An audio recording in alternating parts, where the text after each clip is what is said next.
What's up, NBA fans? Welcome into today's show. I'm your host, Jimmy Crowther, and today we're going to start off with a piece of news around the New Orleans Pelicans.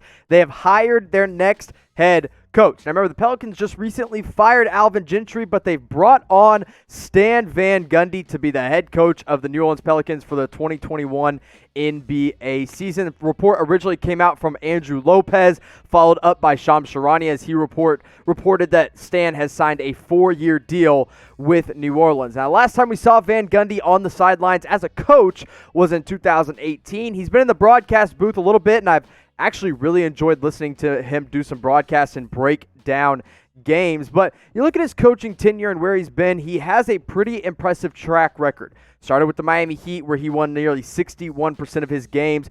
Goes to the Orlando Magic with Dwight Howard, Jameer Nelson, Hedo Turkoglu. He takes that team to the NBA Finals. They win 66% of their games.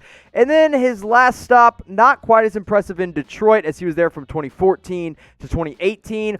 Only won about 46% of those games. Not a great record, but also not a great team that he was working with either. The reason he got let go from Detroit was because of some personnel and hiring decisions, but that was a non-factor in New Orleans' decision to hire him as a coach. And now that he's got this young team that is very defensively focused, assuming, of course, they bring back Brandon Ingram, he should be in the starting five alongside Zion Williamson. Adrian Wojnarowski actually just said that the Pelicans were sold on Van Gundy's abilities as a teacher with young rosters, and especially in his history of building top defensive teams and his vision for the roster that the Pelicans currently have in place. This is a guy that I actually like this hire. I know you guys know me as the guy who hates on coaches that have been recycled and used as usual, but I don't feel like Van Gundy's in that same boat. We saw him with the Orlando Magic take that team, a team that overperformed all the way to the NBA Finals, although they did end up losing.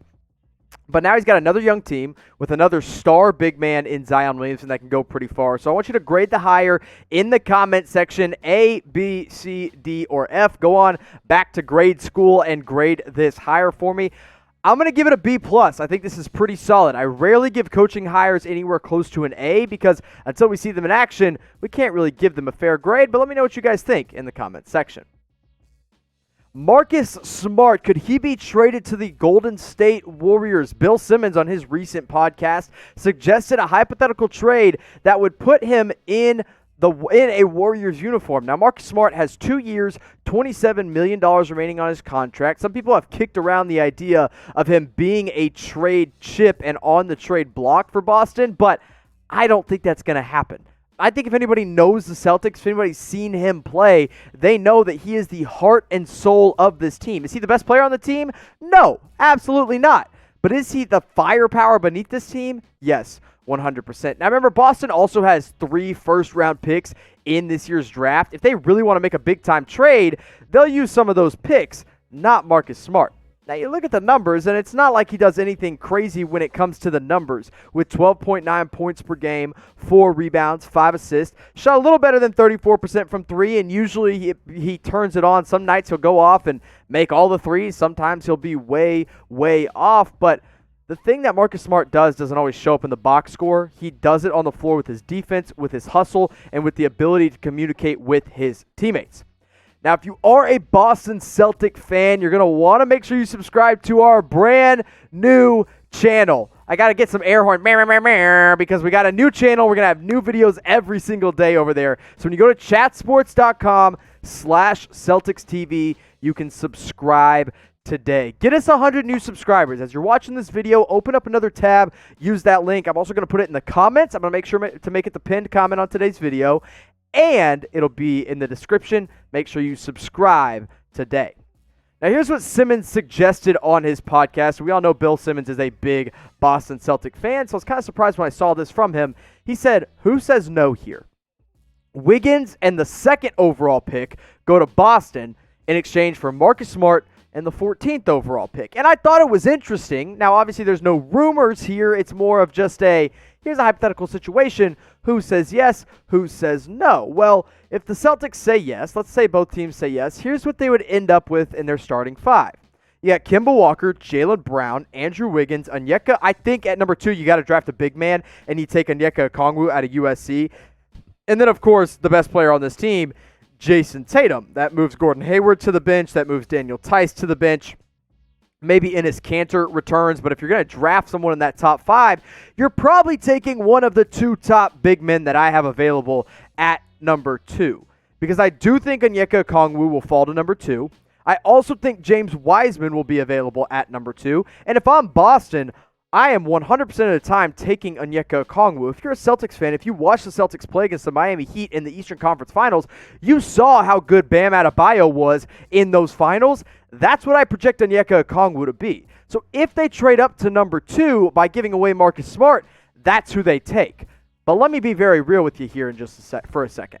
They ain't trading Marcus Smart. He's not going anywhere because here's the deal. This draft, at the top of the draft, it's not that good. There is no sure thing. Do I like Okongwu? Yes. Do I like Anthony Edwards and LaMelo Ball? Yes, I do. But they are not sure things. If you're the Boston Celtics, you're trying to win right now. Andrew Wiggins does not help you win right now. The number 2 overall pick in this year's draft does not help you win right now. You know who helps you win right now? The best defensive guard in the NBA, maybe behind Drew Holiday, in Marcus Smart. And maybe you take someone at 14, or you package that with your other 2 picks in the first round of the draft, and you do go out and get someone that can help you win right now, not another wing like Andrew Wiggins. This makes no sense for Boston. They're hanging up and they're laughing in Golden State's face, but I thought it was at least fun enough to talk about. Now, not Marcus Smart, but maybe you have another player in mind, not someone the Boston Celtics should trade for.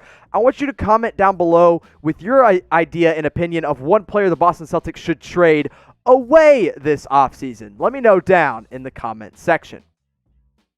Let's talk about Blake Griffin of the Detroit Pistons. According to Zach Lowe, there is a trade market for Griffin right now, but I don't see that forming because he has dealt with several injuries over the past few years that have held him away from being that all-star form that we know him as. Now, he still has 2 years, $74 million left on his contract, and I think that's going to be a big part of the reason nobody's really going to look to trade for Blake Griffin. He's just not that valuable at this point in his career, and here's why. In 2019-20, he only played in 18 games. You're like, okay, well, he played in 75 in 2019. Sure, and he was great, but before that, he only played in 58 and 61 games. Not good. Not good at all. Now, I'll give Blake Griffin credit where credit is due. I think he's done a better job than just about anybody in the league of transforming his game to fit in today's NBA. But if he can't stay healthy, it doesn't matter how effective he is on the court because he won't be on the court.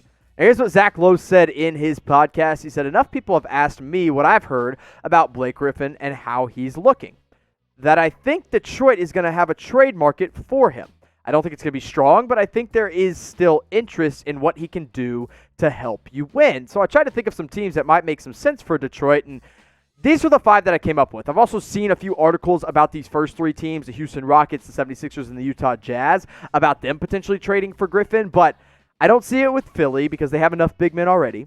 I kind of see it with Houston if they kind of get away from the the small ball, but they don't have the trade chips for it, and they don't have the money. Utah, maybe. Brooklyn, if they want to get a 3rd star and aren't afraid to take on money, that's one. And the Warriors, the same idea there. I'm just going to be honest, though. I don't think anyone's trading for Blake Griffin. Nobody that really can give away a lot. I don't think they're going to be calling about a guy who's owed $75 million and can't stay on the floor. But if you guys want to make your predictions below, go for it. Which team should trade for Blake Griffin? I would say about our friends over at Fanatics that are going to be shipping you a jersey with free shipping from Fanatics. Chatsports.com/NBA jerseys. Any jersey you want, any player you want, you can go and get it today. And here's my favorite part. If your favorite player, let's say, is Blake Griffin, and he gets traded, and you have a Blake Griffin jersey, guess what? Fanatics is going to hook you up with a free replacement jersey. So go to chatsports.com/NBA jerseys to get free shipping for a limited time only. Go pick out your favorite jersey today. Let's talk about a guy that I've really mentioned a lot on this show. It's Victor Oladipo. Could he be traded to the Milwaukee Bucks? This is also coming from Zach Lowe's podcast, The Lowe Post. And I love the idea. I love Victor Oladipo going to the Bucks if they want to try to build a contender around Giannis Antetokounmpo. But I'm not sure they have the firepower to make this happen. However, that doesn't stop me from coming up with my trade idea. And here's what I got. Oladipo to the Bucks for Dante DiVincenzo, Ersan Ilyasova, DJ Wilson, and then the 24th overall pick, which ironically actually belongs to Indiana, and so they'll just get it back from Milwaukee in this hypothetical. I think the starting point for this trade has to be DiVincenzo and that first-round pick. At that point, I'm not sure the Bucks are sold on giving up DiVincenzo because he's been so good for this team off the bench. But if you want to take a swing, you want to take a big swing and try to convince Giannis that you're doing something special, you go out and you get the former All-Star, the guy who at his peak could be an All-Star again in the Eastern Conference, and it really just fills that fifth gap that is in this Milwaukee lineup with Bledsoe and Victor Oladipo in the backcourt, Middleton at the 3, Lopez in the middle, and Giannis at the 4. Now, this raises a little bit of questions because if Oladipo goes down, they don't really have any solid backups, but I think if you're going to swing right now to make sure Giannis wants to stay, you got to swing big. And swinging for Victor Oladipo for something as little as what they just gave up makes a lot of sense. Now, when trades do happen, when the offseason happens, when coaching hirings happen like Stan Van Gundy to the Pelicans, we're going to have it all for you here on Chat Sports. So make sure you have subscribed. We just crossed the 200,000 subscriber threshold. We're trying to get to 300K ASA freaking P. So make sure you subscribe today. Let's talk about Jeremy Grant, and the team that wants him now is the team that made it all the way to the NBA Finals, the Miami Heat. According to the Miami Herald, they have their sights set on Grant this offseason. However, Jeremy Grant is expected to re-sign with the Denver Nuggets as a free agent. Now, Jeremy Grant had an incredible defensive showing against LeBron James in that Western Conference Finals. Definitely would have helped the Miami Heat in the NBA Finals, and I think that's what's going to get him a major pay raise in the free agent market. You can see his numbers. Again, not crazy numbers, but much like Marcus Smart, this is a guy who does a lot of things that don't show up in the box score. And the Miami Heat do have a lot of their own free agents that they have to worry about. Goran Dragic is probably number one priority for them. Jay Crowder is a guy that I think they'll let go this offseason, but I think he's really could be replaced by Jeremy Grant pretty easily. Kelly Olynyk's got a player option. I think he might opt into it, so we'll see. Derrick Jones Jr., basically just a Dollar General version of Jeremy Grant right there. And then Myers Leonard is also a free agent for the Miami Heat. But I'll tell you what, I think Jeremy Grant would be an upgrade over Jay Crowder, over Kelly Olynyk, over Derrick Jones Jr., definitely over Myers Leonard as well. You put him in this starting five, and let's assume they can't bring back Goran Dragic. You start Kendrick Nunn and Tyler Hero. That's a young backcourt with your established star and Jimmy Butler. Now another defensive stud. This team defensively, with Grant, Adebayo, and Butler, make up for what it lacks in Tyler Hero being there defensively, although Hero wasn't that bad of a defender. So I love this move if Miami can pull it off. I don't know if they're going to be able to because I think Grant's going to re-sign, and I think Miami's got bigger things to worry about when it comes to Crowder and maybe Goran Dragic. But let me know what you guys think, if they'll get him or not. Now, if you made it to the end of today's video, I got a special treat for you. I want you to shout out the first NBA jersey you ever owned in the comment section. This does two things. Number one, lets me know that you made it all the way to the end of the video. Number two, you get to brag about the first jersey that you ever had hanging in your closet. And here's my favorite part. The people that didn't stay to the end of the video are going to scroll down in the comments and be like, what the heck is going on? So go ahead, put it down in the comment section. The first jersey you ever owned.